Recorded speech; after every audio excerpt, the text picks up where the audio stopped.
Guys आज की जो वीडियो इसमें प्रेजेंट डेफिनेट टेंस के बारे में पूरा कंप्लीट जो है वो जानेंगे। सबसे पहले अगर हम इसके फार्मूलाज के बारे में देखें तो उनमें हमारे पास जो पॉजिटिव, नेगेटिव और हमारे पास इंटरेक्टिव मौजूद है, यानी कि 3 किस्म के हमारे पास मौजूद हैं। यानी कि अगर पॉजिटिव होगा प्रेजेंट डेफिनेट टेंस तो उसके लिए क्या है फार्मूला, हमारे पास सब्जेक्ट लगाएंगे, वर्ब की फर्स्ट फॉर्म लगाएंगे, एस लगाएंगे या फिर ई एस लगाएंगे।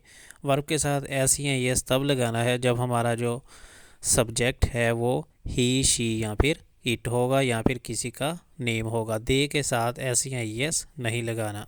तो यहाँ अगर हम देखें कि हमने फिर एस या एस के बाद हमारा ऑब्जेक्ट आएगा। अगर नेक्स्ट हम नेगेटिव में बात करें तो वहाँ पे हमने सिर्फ एक चीज़ का ख्याल रखना है कि डू और डस का इस्तेमाल करना है और साथ में हमने क्या करना है, नोट का इस्तेमाल करना है।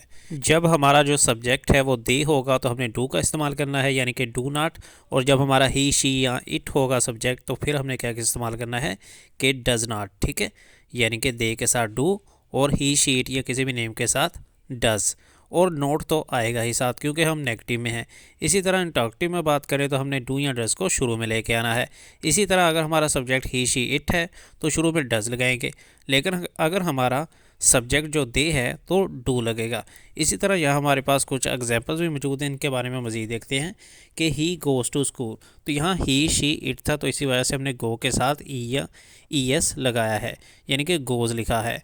ठीक है, और अगर यहाँ दे होता तो ये जो है हमारे पास सिर्फ गो आना था, ई एस नहीं आना था। लेकिन एस या एस तब लगाते हैं जब ही, शी, इट या कोई भी नेम मौजूद हो। तो यहाँ अगर हम मज़ीद बात करें तो हमारे पास जो नेक्स्ट आता है इंटरेक्टिव में, सॉरी यानी कि नेगेटिव में आता है, तो वहाँ हमने क्या किया, डजंट लगाया।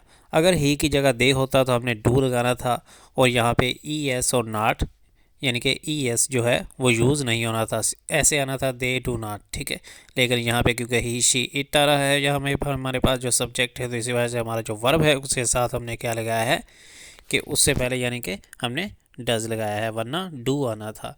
इसी तरह नीचे आते हैं हम, वहाँ पे हमारे पास इंटरेक्टिव मौजूद है। वहाँ पे हमारा जो ही के, ही, शी, इट यानी कि किसी भी सब्जेक्ट के हमने शुरू में लेके आना है डज़ को। ठीक है, लेकिन अगर हमारा दे होता तो हमने डू को शुरू में लेके आना था। तो इसी तरह जो है ये कंप्लीट हमारे पास है।